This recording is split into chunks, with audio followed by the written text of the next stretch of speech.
Billionaire CEO discovers his pregnant waitress crying in the break room. Her confession left him speechless. The break room was silent except for the hum of the old refrigerator in the corner.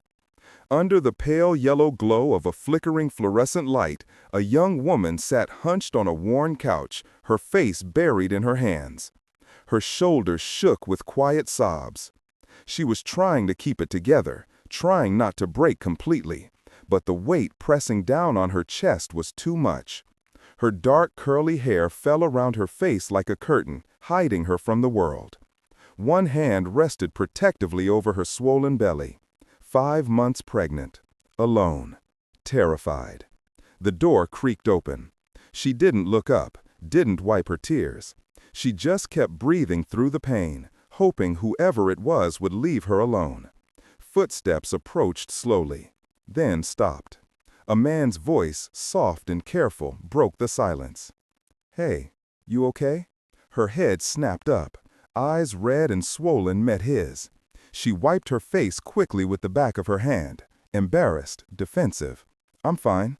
He didn't move, just stood there, holding a water bottle, looking at her like he actually cared. That made it worse somehow. Kindness always did. He took a breath, then spoke again, quieter this time. "You don't look fine." She let out a bitter laugh, shaking her head. "If your husband just told you to choose between your baby and your marriage, you'd be crying too." The words hung in the air, like smoke, heavy, irreversible. The man froze. His grip tightened on the water bottle. For a moment, he said nothing, just stared at her, processing what she'd just said. Then his expression shifted. Not pity, something deeper. Recognition, maybe. Like he'd just walked into someone else's nightmare and realized he couldn't walk back out. "I'm sorry." She shook her head again, harder this time. "Don't be. You didn't do anything." Her voice cracked on the last word. She looked away, down at her hands, at the ultrasound photo she'd been clutching. A tiny profile, a small hand, a heartbeat frozen in black and white. The man stepped closer, then hesitated. "Do you want me to leave?" She shrugged, still not looking at him. "Doesn't matter. I've got 4 minutes left anyway." He glanced at the clock on the wall. She was right. In 4 minutes, she'd be back out there, smiling at customers, taking orders, pretending her world hadn't just shattered. He sat down on the bench across from her. "I'm Daniel." She finally looked at him, really looked at him, trying to figure out if he was just another person who'd forget her tears within the hour. Maya. There was silence again, but it wasn't uncomfortable.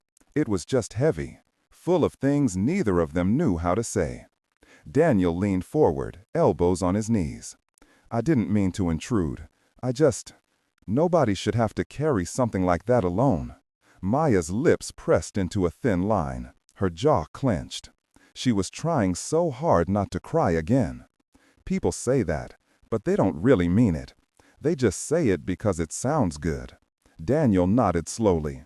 "Yeah, I know." She looked at him, surprised. It's hard to explain to people who haven't been there. They expect you to handle it quietly, take a breath, then get back to normal like nothing happened. Exactly.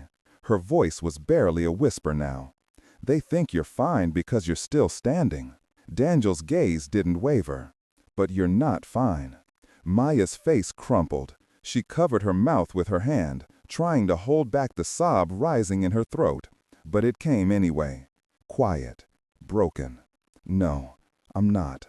Daniel didn't say anything. He just sat there, present, steady, not trying to fix anything, just being there. After a long moment, Maya wiped her eyes with the sleeve of her uniform. Her name tag was crooked. Her hair was a mess. But she straightened her shoulders and took a shaky breath. "I should get back." Daniel stood too. "If you ever need to talk or not talk, I'm around." Maya didn't respond, but as he turned to leave, her eyes followed him, just for a second. Not with curiosity, not with suspicion, just recognition. The kind wounded person gives another. He walked out of the break room and back into the bright lights and noise of the restaurant. But his heart felt heavier. His mind kept replaying her voice. If your husband just told you to choose between your baby and your marriage, you'd be crying too. It wasn't just her pain that stayed with him. It was the strength it took to carry it that quietly. Daniel Kane was 37 years old. To the world, he was a name, a brand, the founder and CEO of Kane & Company, a restaurant chain that had grown from a single location to over 50 in less than a decade. His face had been on magazine covers. His success story had been told in business schools. But very few people knew why he'd started it. The truth was buried in a memory he carried like a scar. His father. Richard Kane had been a line cook, not a chef, not a manager, just a man who worked double shifts in hot, cramped kitchens to keep food on the table for his son. He'd come home smelling of grease and spices, exhausted, his hands rough and burned. But he never failed to ruffle Daniel's hair and ask about his day. Richard had taught Daniel that hard work was honorable, that people mattered more than profit, that kindness wasn't weakness. He never lived to see his success. At 52, Richard Kane collapsed in the kitchen of a restaurant he'd worked in for 20 years. A heart attack. No health insurance, no safety net. Just a body on the floor and a son who got the call at work. Daniel had stood in that hospital corridor, staring at the white walls, listening to the doctor say words like massive coronary event and nothing we could do. And all he could think about was how his father had spent his entire life giving everything to a system that gave him nothing back. At the funeral, Daniel made a promise. His father's sacrifice wouldn't be in vain. When Daniel opened the first Kane & Company at 27, it wasn't just about food. It was about dignity. He made sure every employee had health insurance, paid sick leave, parental leave, break rooms with comfortable furniture and real coffee, not just a folding chair and a microwave. He wanted to build something his father would have been proud to work in. And it worked. The company grew. The heart behind it grew too. For a while. But then something shifted. More locations, more executives, more investors. The meetings became about margins and efficiency. The language changed. Words like labor cost and turnover rate replaced respect and well-being. Daniel started noticing things. Employee satisfaction scores dropping. Managers talking about people like they were numbers. The warmth he'd built into the foundation of his company slowly being stripped away by people who cared more about quarterly earnings than human lives. Then came the email. It was sent anonymously to his personal account. No name, no signature. Just honesty. The email was from a kitchen manager who'd been with the company since the beginning. It described a workplace that had lost its soul. Burnout, pressure, fear. Employees too scared to take sick days. Managers cutting corners to meet impossible targets. The last line of the email hit Daniel like a punch to the gut. You started something good, but we don't feel it anymore. You built this company with heart, but it feels like the heart is gone. Daniel read that email 5 times. Then he sat in his office, staring out at the city skyline, and realized he didn't recognize the company he'd built anymore. That night he couldn't sleep. He kept thinking about his father, about the promise he'd made, about the teenager he used to be, watching his dad come home defeated after being written up for giving leftover food to a homeless man outside the restaurant. Daniel had sworn to himself back then, if I ever run something, no one will be punished for being kind. Now, sitting in a penthouse office with a view he'd once dreamed of, Daniel wondered if he'd broken that promise. The decision came quickly, not out of impulse, out of necessity. If he wanted the truth, he couldn't find it behind a desk. He had to go back to the floor, back to the people. He would go undercover. No press, no assistant, no safety net. Just Daniel, stripped of his title, working as a regular employee. He chose Location 22, a busy downtown spot far from headquarters, a place where no one would recognize him. He applied under the name Daniel J. No last name, no background, just another guy looking for work. They hired him as a prep cook and dishwasher. His job was simple: chop vegetables, scrub pans, mop floors, take out trash. So, on a humid Thursday evening, Daniel found himself elbow-deep in soapy water, his back aching, his hands raw from steel wool. Servers rushed past him. Cooks barked orders. No one looked twice at him. And for the first time in years, Daniel felt grounded.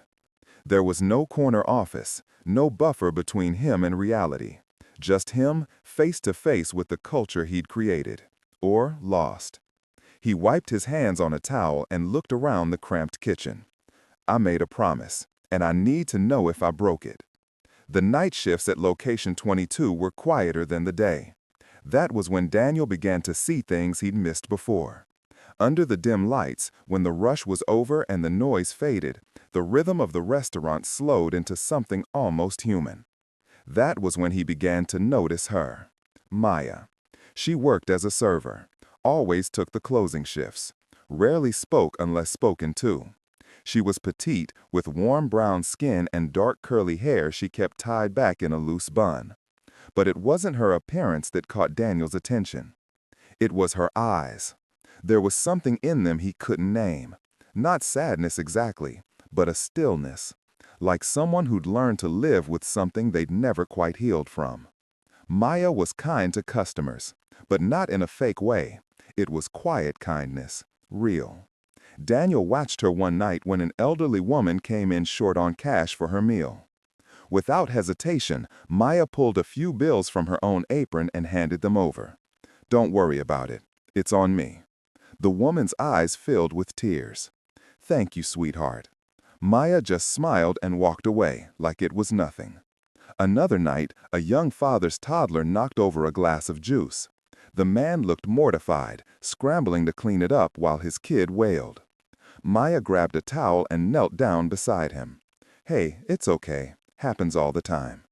She cleaned it up quickly, then grabbed a fresh juice and brought it back to the table. On the house.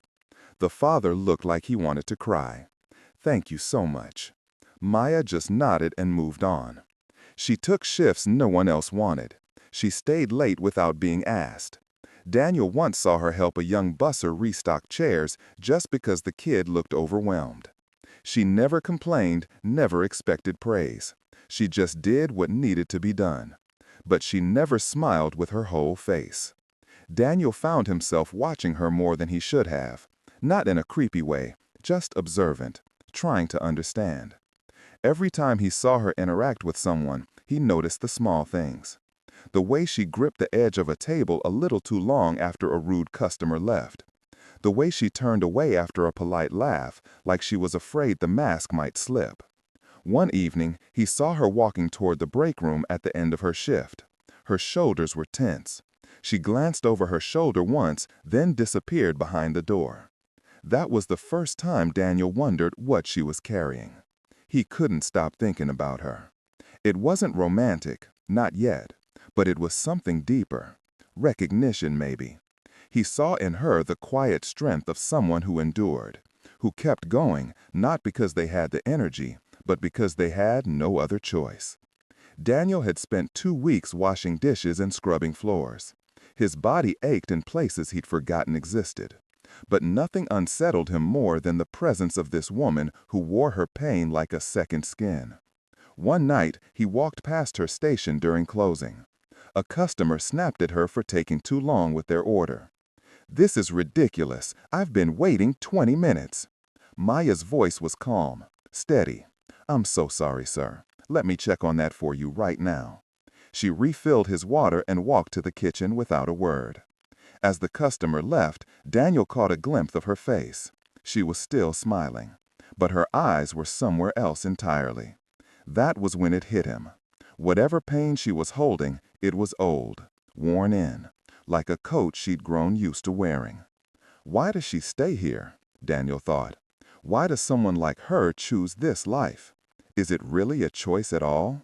He thought about his father, about how Richard had smiled for Daniel even when his world was falling apart, about how he'd said that some people give more than they should because they're afraid no one else will.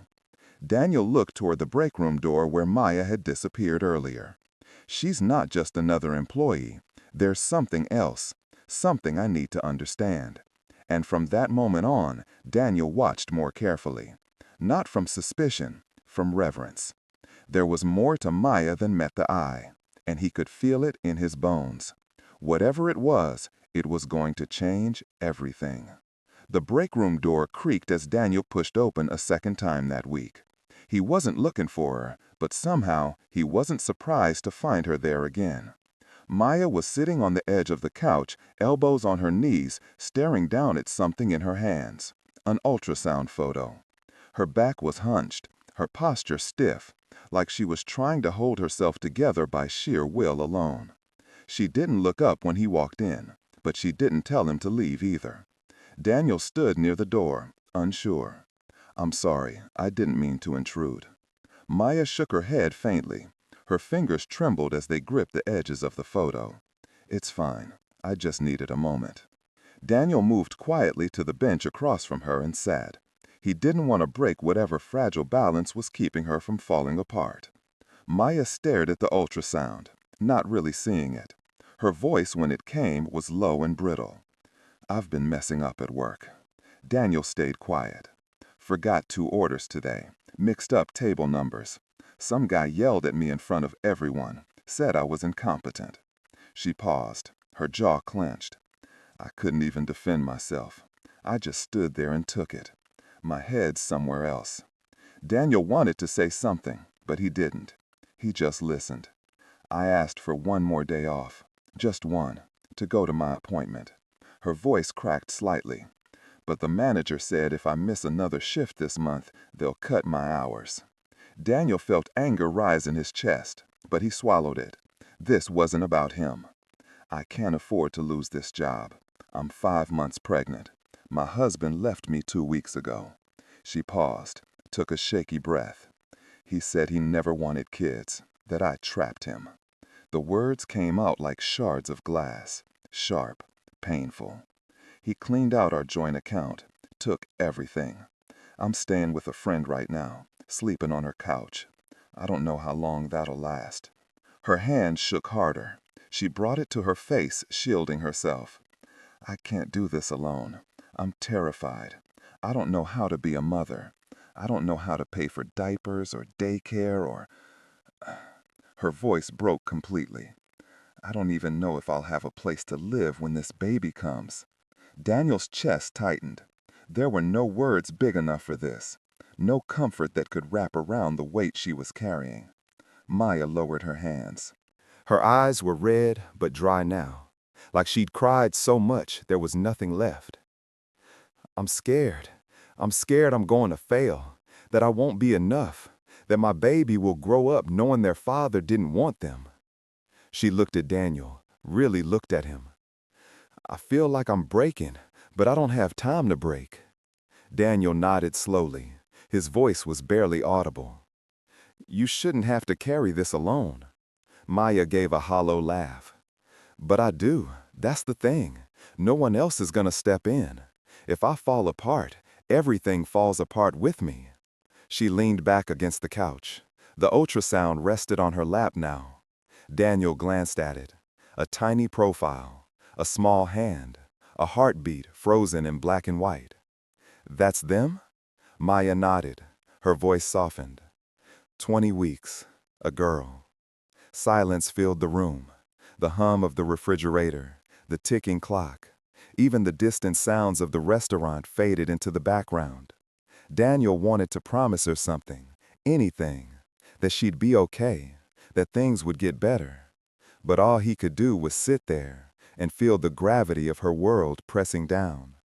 Maya wiped her face with the sleeve of her uniform and stood slowly. "I should get back." Daniel stood too. "If you ever need anything, just say the word." Maya didn't answer right away. Then, almost imperceptibly, she nodded. She walked out, the ultrasound still in her hand. And Daniel, left alone in the quiet, knew something had shifted. He had just stepped into Maya's darkness and found it filled with a light so fierce it made his chest ache. It was a slow night. The dining room was mostly empty. Soft clatter of silverware, low hum of conversation. Daniel was finishing his prep work, wiping down a counter in the kitchen, when he noticed Maya in the dish pit. She was stacking plates. Her movements were sharp, mechanical, but there was no energy behind them. Her eyes stared forward, unfocused. Daniel hesitated, then approached. "Need a hand?" Maya glanced up, startled. Then she managed a small, tired smile. "I'm good, just keeping busy." Daniel grabbed a towel and started drying glasses beside her. "Sometimes that helps." Silence followed, but it wasn't uncomfortable. Then Maya spoke. Her voice was soft, almost hesitant. "You ever meet someone, just once, but they changed everything?" Daniel looked at her, surprised. "Yeah, I think I have." Maya nodded. "My dad used to tell me about someone like that." Daniel paused, setting down the glass in his hand. "Who?" Maya kept her eyes on the dishes. "He was working late. About 12 years ago. It was winter, freezing rain. His car broke down on the highway. Middle of nowhere, no phone, no help." Her voice dropped, touched with something reverent. "He said a young man stopped, early 20s maybe. He gave my dad his coat, drove him to a gas station, paid for a tow truck, and waited until help came." Daniel's breath caught. "My dad never got his full name. He told him he was Danny Kane." The name rang like a bell in Daniel's mind. Everything froze. Danny Kane. It was his name, before he legally changed it. At 25, after his father died, Daniel had wanted a clean start. He'd taken his middle name and become Daniel Kane. But before that, he was Danny. He remembered that night, the freezing rain, the broken-down sedan on the shoulder of the highway, a man in his 50s, shivering, desperate. Daniel had pulled over, given him his jacket, driven him to safety, paid for the tow without a second thought. The man had thanked him. Daniel had said it was nothing, and left. Now, 12 years later, he was standing in a dish pit, listening to that man's daughter tell the story. Maya continued, unaware of the earthquake happening inside Daniel's chest. He always called him his guardian, said he didn't just help him that night. He reminded him that good people still exist, that kindness mattered. She reached into her pocket and pulled out a folded piece of paper. The edges were worn, soft from being handled too many times. He wrote this. He never sent it.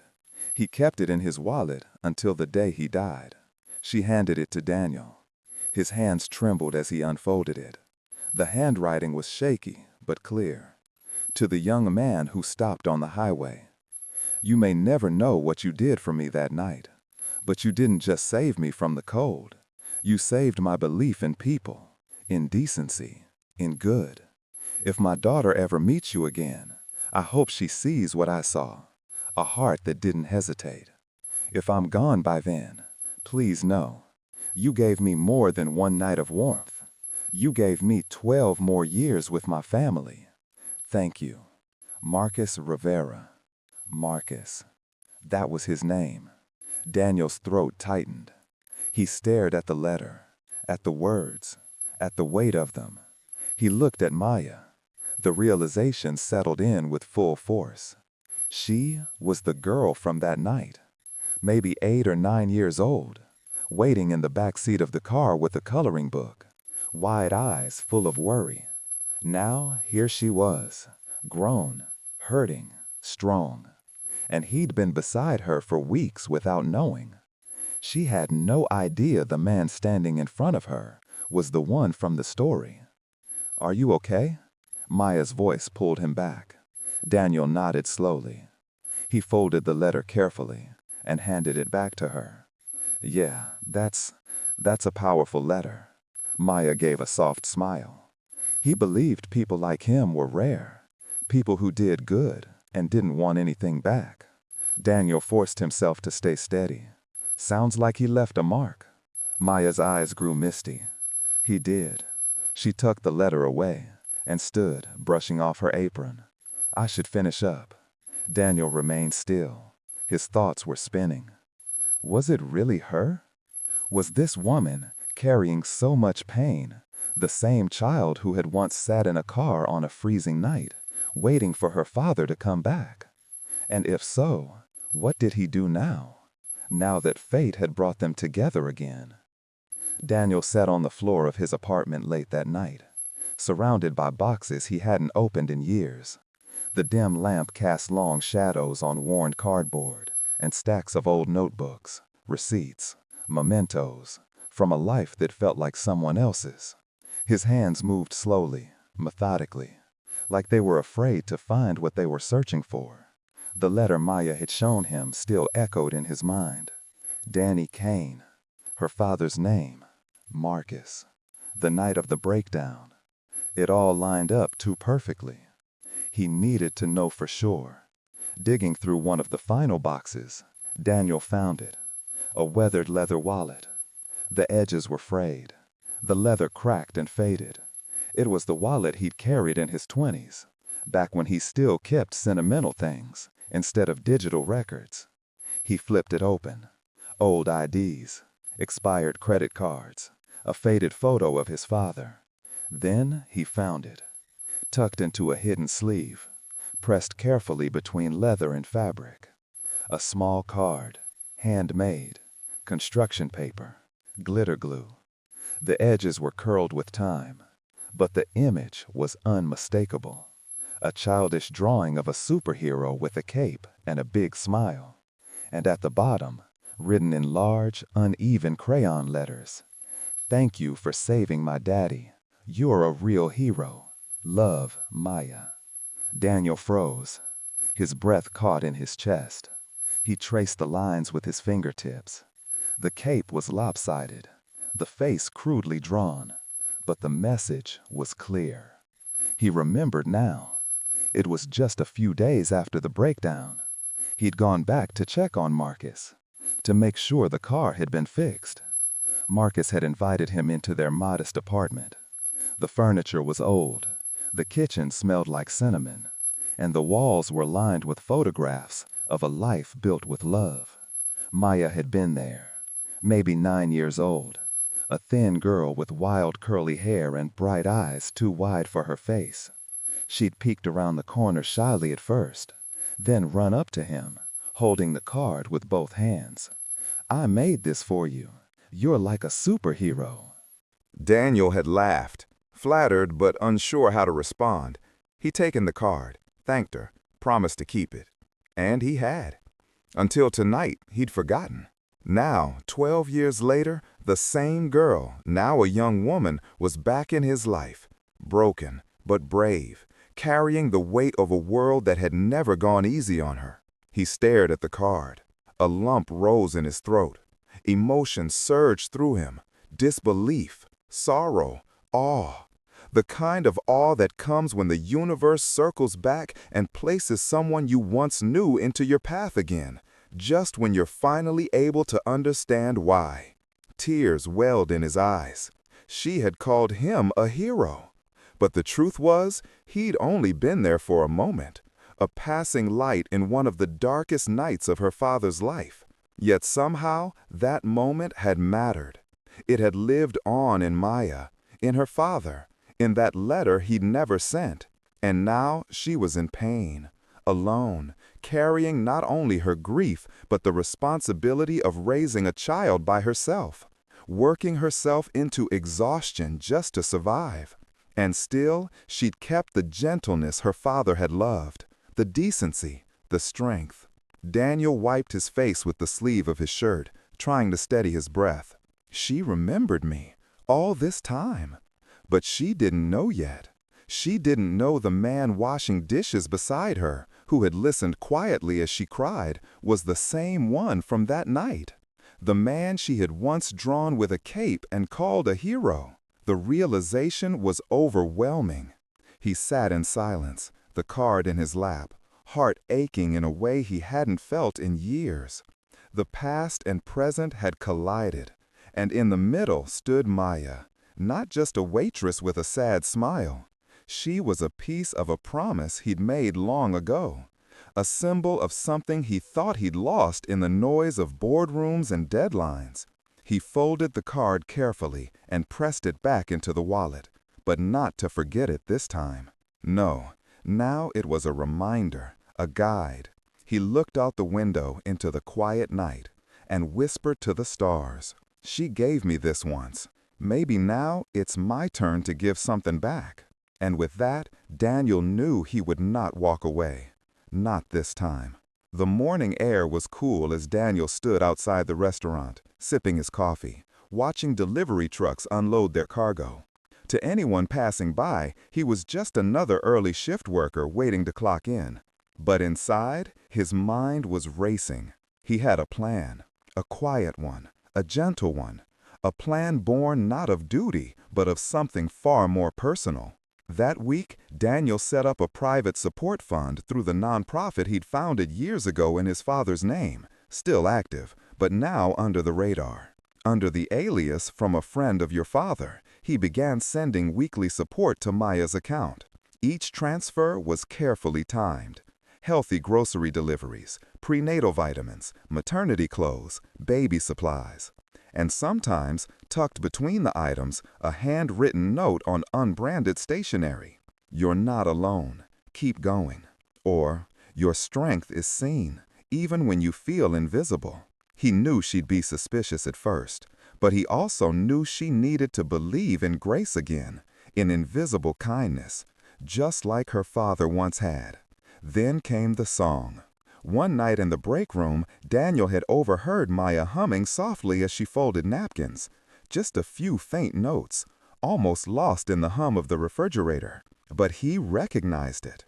It was the same melody her father had hummed years ago while waiting for the tow truck. A lullaby passed down. Daniel recorded it discreetly on his phone.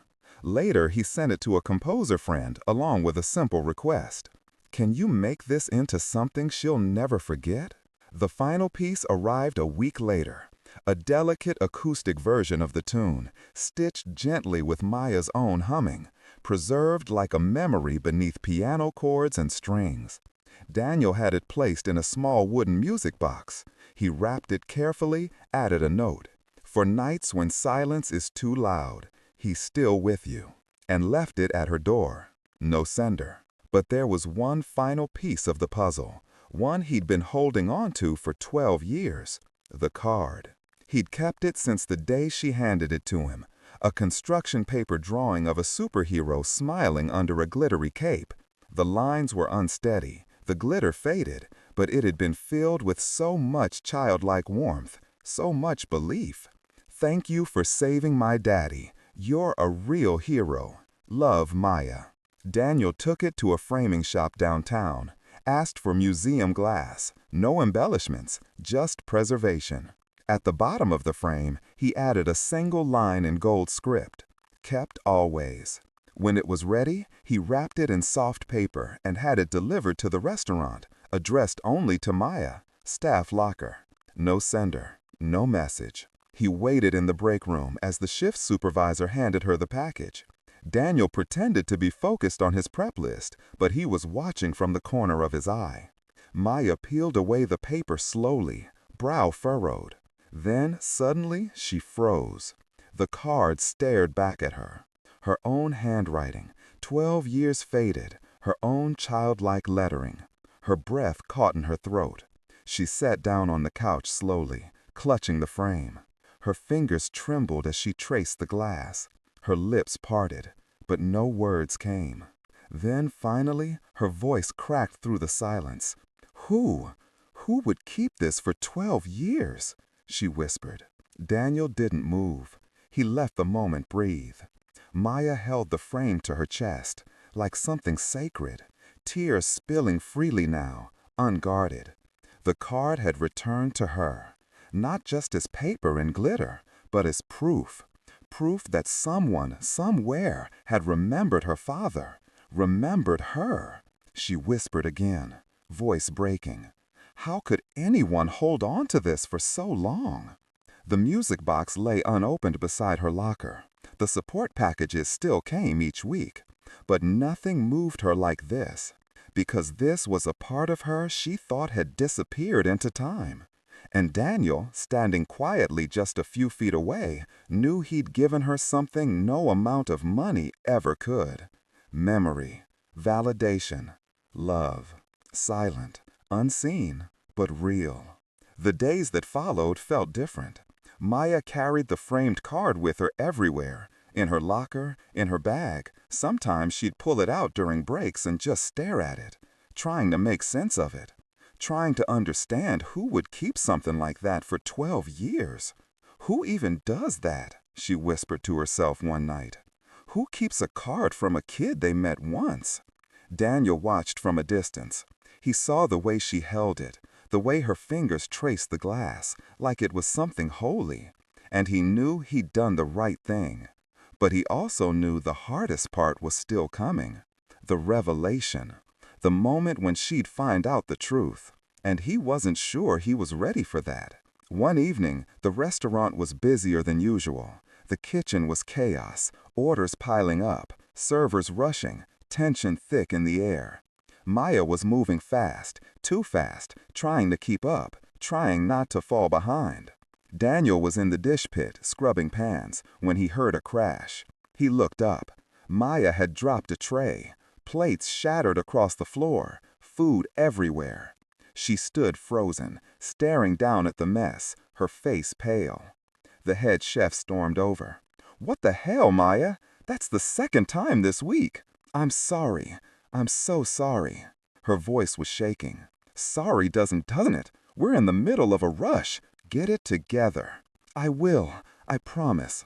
The chef walked away, muttering under his breath. Maya knelt down and started picking up the broken pieces. Her hands were trembling. Her eyes were wet. Daniel grabbed a broom and walked over. "Hey, let me help." Maya shook her head. "I got it. You don't have to do this alone." She looked up at him. Her eyes were red. Her lip was trembling. "I'm fine." Daniel knelt down beside her. "No, you're not." For a moment, Maya just stared at him. Then her face crumpled. She covered her mouth with her hand, trying to hold back a sob. Daniel gently took the broken plate from her hand and set it aside. "Come on, let's get you out of here for a minute." He helped her to her feet and led her toward the back door. Out into the alley, away from the noise, away from the eyes. Maya leaned against the brick wall and let the tears come, full force now, no holding back. Daniel stood beside her, not touching, just present. "I can't do this anymore." Her voice was broken. "I can't keep pretending I'm okay. I can't keep smiling when I feel like I'm drowning." Daniel's chest ached. "Then don't." Maya looked at him. "What?" "Don't pretend, not with me." She let out a bitter laugh. "If I don't pretend, I'll fall apart. And if I fall apart, I lose everything." Daniel shook his head. "You won't. You don't know that. I do." Maya wiped her face with the back of her hand. "Why do you even care? You don't know me." Daniel hesitated, then spoke quietly. "Maybe I know you more than you think." Maya frowned. "What does that mean?" Daniel looked away. He wasn't ready. Not yet. "It means you're not alone, even if it feels like you are." Maya stared at him for a long moment. Then she nodded slowly. "Thank you." Daniel gave a small smile. "Anytime." They stood in silence for a while. The sounds of the city around them, cars passing, distant sirens, the hum of the restaurant behind them. Finally, Maya took a deep breath. "I should get back." Daniel nodded. "You sure?" "Yeah, I'll be okay." But as she walked back inside, Daniel stayed in the alley for a moment longer. He pulled out his phone and stared at the screen. He needed to tell her. Soon, before someone else did. The next morning, Daniel sat in a coffee shop across the street from the restaurant. His laptop open, his mind elsewhere. He'd been doing research, digging through old files, looking for anything he could find about Marcus Rivera. And he'd found something. An obituary from 3 years ago. Marcus Rivera, loving father, beloved friend, survived by his daughter Maya Rivera and his legacy of kindness. Daniel read it twice, his throat tight. 3 years. Maya had been carrying this grief for 3 years. And now, on top of everything else, she was facing the possibility of raising a child alone. Daniel closed the laptop and rubbed his face. He thought about his father, about the years after he died, about the weight of that loss, how it never really went away. It just became something you learned to carry. Maya was carrying so much, and she was doing it with grace. That night, Daniel made a decision. He was going to tell her, not in some grand dramatic way, but quietly, honestly, the way she deserved. He just had to find the right moment. The right moment came sooner than he expected. It was a Thursday, late shift. The restaurant was nearly empty, just a few stragglers finishing their meals. Maya was wiping down tables, moving slowly, exhausted. Daniel was mopping the floor nearby. He watched her for a moment, then spoke. "Maya." She looked up. "Yeah? Can we talk? After your shift?" Maya hesitated, then nodded. "Sure." An hour later, they sat on the curb outside the restaurant. The street was quiet. The air was cool. Maya pulled her jacket tighter around herself. "What did you want to talk about?" Daniel took a breath. "I need to tell you something, and I don't know how you're going to take it." Maya's brow furrowed. "Okay." Daniel looked down at his hands. "The night your dad's car broke down on the highway, 12 years ago." Maya's eyes widened slightly. "How do you know about that?" Daniel met her gaze. "Because I was there." The words hung in the air. Maya stared at him, confused. "What?" Daniel's voice was steady now. "I was the one who stopped. I gave your dad my coat, drove him to the gas station, paid for the tow." Maya's mouth opened, then closed. She shook her head. "No, that doesn't make sense. His name was Danny Kane." Daniel nodded. "That was my name, before I changed it, legally, after my dad died." Maya's face went pale.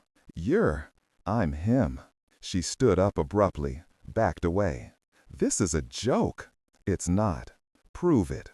Daniel pulled out his wallet, opened it, and carefully removed the small handmade card. He handed it to her. Maya took it, her hands shaking. She stared at the drawing, at her own childhood handwriting. "You kept this?" Her voice was barely a whisper. Daniel nodded. "For 12 years." Tears filled Maya's eyes. "Why?" Daniel stood slowly. "Because it mattered. Because your dad mattered. Because you mattered." Maya covered her mouth with her hand, the tears spilling over now. "I don't understand. Why didn't you say something?" "I didn't know it was you.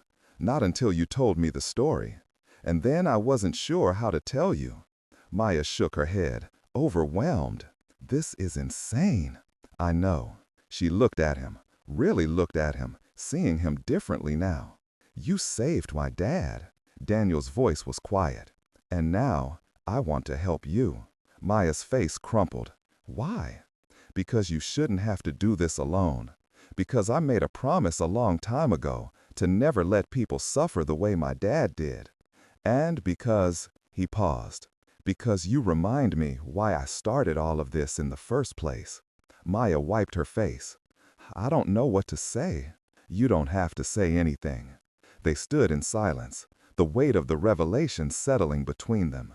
Finally, Maya spoke. "What happens now?" Daniel gave a small smile. "Now, you let me help." Maya nodded slowly. "Okay." The following week, things began to shift. Daniel started working more closely with Maya, not just as a coworker, but as someone who genuinely cared. He covered her shifts when she had appointments. He made sure she ate during breaks. He checked in on her, quietly, consistently. And slowly, Maya started to let her guard down. One afternoon, they sat in the break room together. Maya was eating a sandwich. Daniel was scrolling through his phone. "Can I ask you something?" Maya said. Daniel looked up. "Of course." "Why did you really go undercover? I mean, you're the CEO. You could have just sent someone else to check things out. Daniel set his phone down. Because I needed to see it myself. I needed to know if I'd lost what I'd built. If I'd become the kind of person I swore I'd never be. And, Daniel smiled faintly, I hadn't lost it. I just forgot where to look. Maya nodded. You know, when I first met you, I thought you were just another guy trying to get by. I didn't think you were someone who actually gave a damn. Daniel chuckled. I get that a lot. But you do. Give a damn, I mean. Daniel's expression softened. Yeah, I do. Maya looked down at her sandwich. My dad used to say that people who care too much are the ones who get hurt the most. Daniel nodded. He was probably right. But he also said those are the people who change the world. Daniel smiled. He sounds like he was a good man. He was. The best. They sat in comfortable silence for a moment. Then Maya spoke again. I miss him. Every day. I know. Do you miss your dad? Every day. Maya looked at him. It doesn't get easier, does it? Daniel shook his head. No, but you get stronger. Maya gave a small smile. I hope so. 2 weeks later, Daniel made another decision. He was going to tell the company the truth. About who he was. About what he'd found. About the changes that needed to be made. But more importantly, he was going to tell them about Maya. He scheduled a company-wide meeting. All employees from Location 22. No exceptions. When the day came, the conference room was packed. People stood along the walls. Whispers filled the air. Maya sat near the back. The music box in her bag. The framed card at home on her nightstand. She had no idea what was about to happen. The manager stepped up to the front. All right, everyone. Thank you for coming. We have a special guest from corporate today. Please give your attention. The room quieted. And then Daniel walked in. But he wasn't dressed like a prep cook anymore. He wore a blazer, jeans, no apron, no name tag. He looked like someone important. People started murmuring. Maya's heart began to race. Daniel picked up the microphone. Hi, most of you know me as Daniel J., the guy who can't fold napkins to save his life. A few people laughed. But that's not my full name.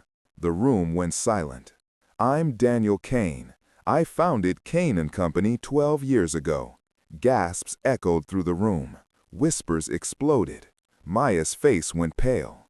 I came here undercover because I needed to see if this company still had the heart it started with, if the values I built into its foundation were still alive. He paused. And I found them in the most unexpected place. He looked directly at Maya.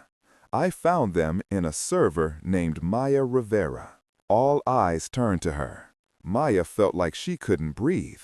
Daniel's voice softened. I met her long before I knew her name.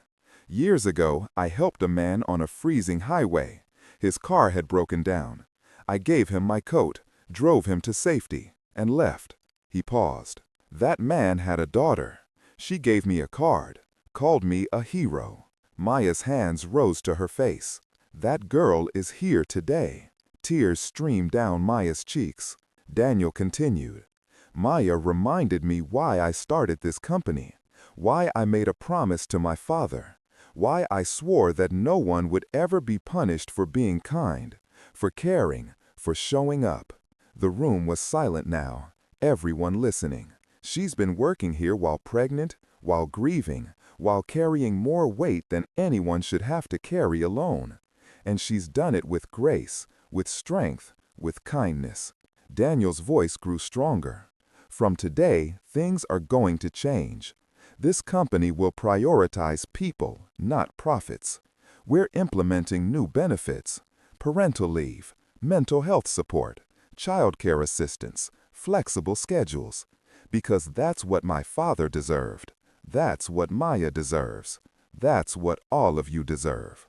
Applause began to fill the room. Slow at first, then louder, stronger. Maya sat frozen, overwhelmed. Daniel stepped down from the front and walked toward her. The crowd parted. He stopped in front of her, reached for her hand. I met you when you were 9. You called me a hero, but really, you saved me. Maya's voice was barely audible. Daniel, I've loved you quietly, not for who you wanted to be, but for who you are, for the way you kept believing in good when life gave you every reason not to." He took a breath. "I love you, Maya, not because you need saving, but because you reminded me how to live." The room held its breath. Maya didn't speak. She couldn't. Instead, she stood and she stepped forward, and she wrapped her arms around him. The room erupted in applause. Daniel held her tightly, and Maya whispered into his shoulder. Yes. The weeks that followed were a blur. Daniel moved Maya out of her friend's apartment into a place of her own, a small but comfortable home with a nursery already set up, painted soft yellow, filled with everything a baby could need. Maya protested at first. "This is too much." Daniel shook his head. "It's not enough. I don't want charity. This isn't charity. This is family." Maya's eyes filled with tears. "Family?" Daniel nodded. "If you'll have me." Maya smiled through her tears. "Yeah, I'll have you." They spent their weekends together, walking through her old neighborhood, eating ice cream from corner shops, laughing beneath street lights. Maya felt free for the first time in months, like her soul had room to breathe. Daniel didn't check his phone, didn't rush. He just held her hand like it meant something. One afternoon, Maya asked if he'd come with her somewhere. "Where?" "You'll see." They drove in silence, out of the city, into the quiet suburbs. Finally, Maya pulled into a cemetery.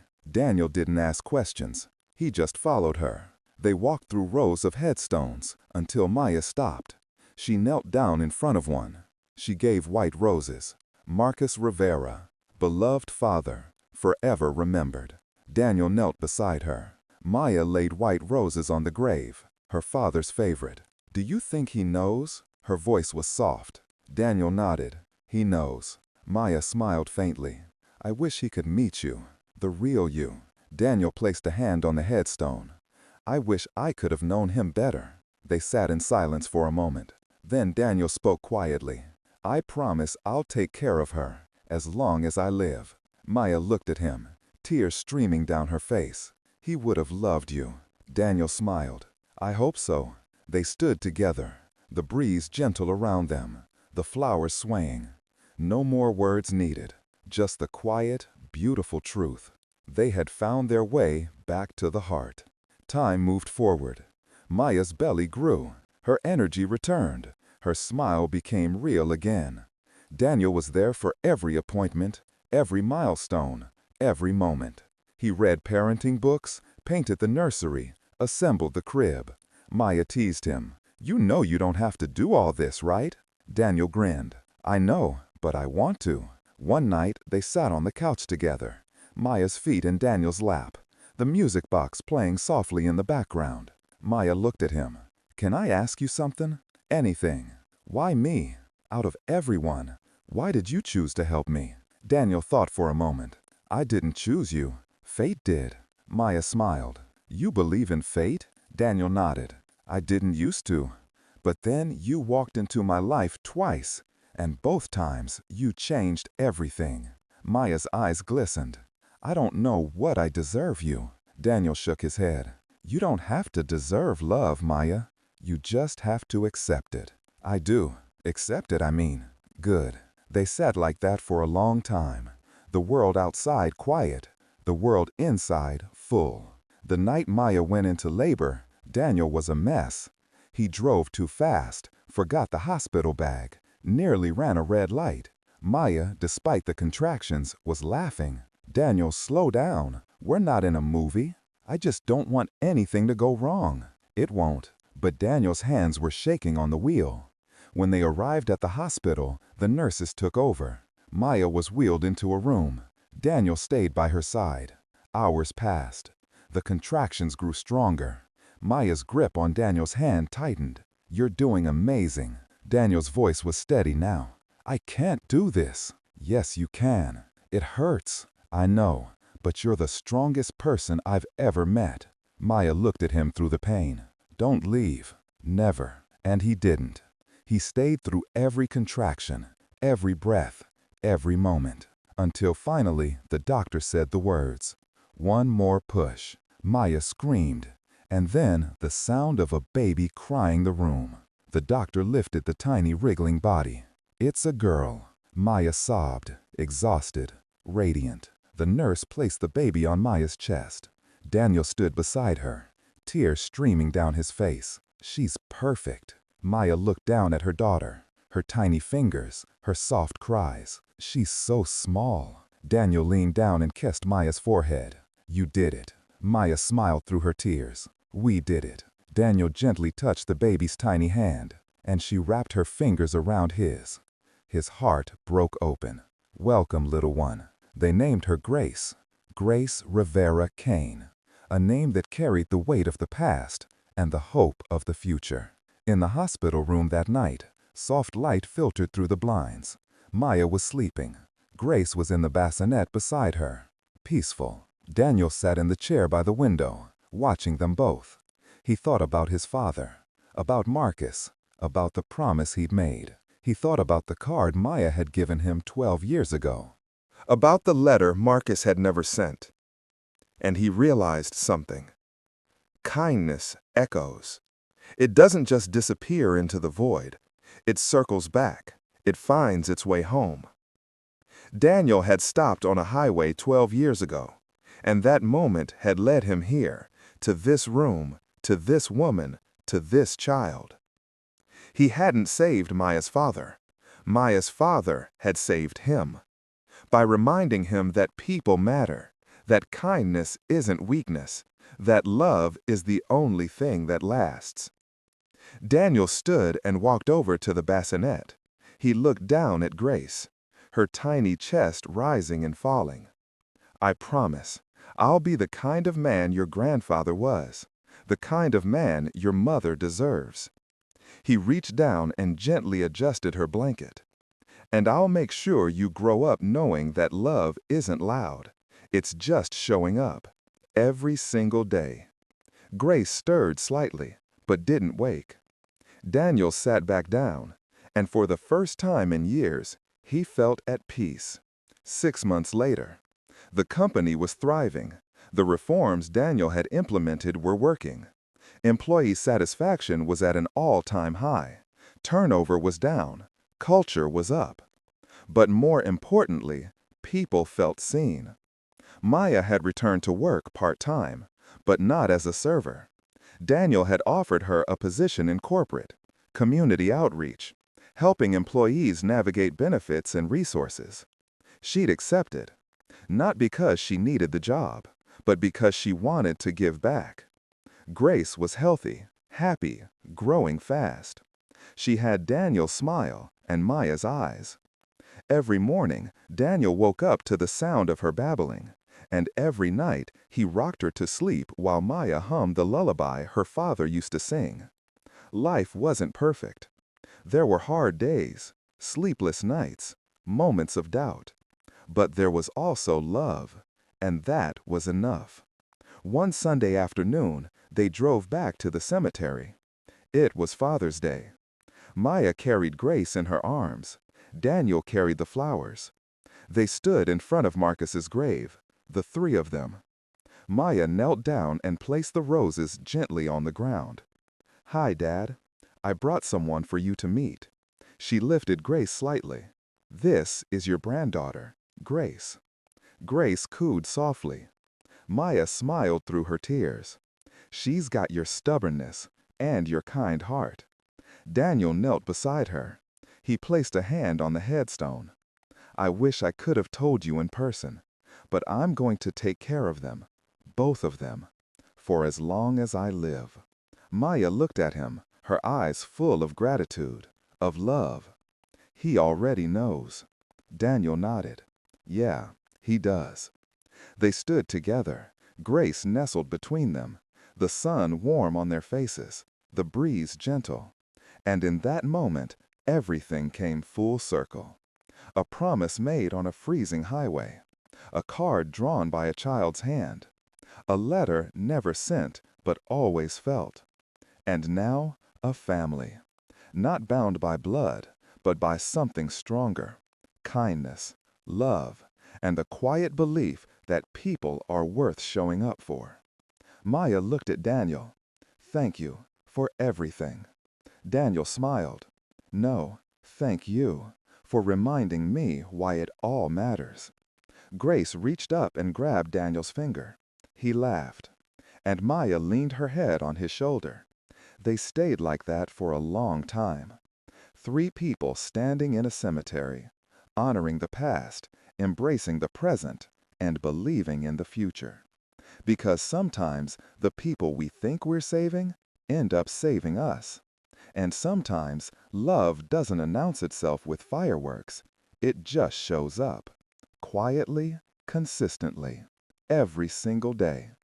And that, Maya thought, as she looked at her daughter and the man who'd chosen to be her father, is the truest kind of magic. What began with tears in a break room ended in a promise beneath the sky. A promise born not from grand gestures, but from small moments of truth, kindness, and quiet love. Daniel found his purpose again. Maya found the strength to lean on someone. And Grace would grow up knowing that her biological father didn't want her, but her mother's hero did. If this story touched your heart, reminded you of the quiet heroes around us, or made you believe once more in the power of compassion, please subscribe to Untold Desires by Mr. Lewis. Here, we don't just tell stories, we tell the ones that stay with you. Like, comment, and share to keep these stories alive. Because the world needs more reminders that kindness echoes, that love returns, and that sometimes the smallest acts can change everything. Until next time, may your heart be kind and your soul stirred.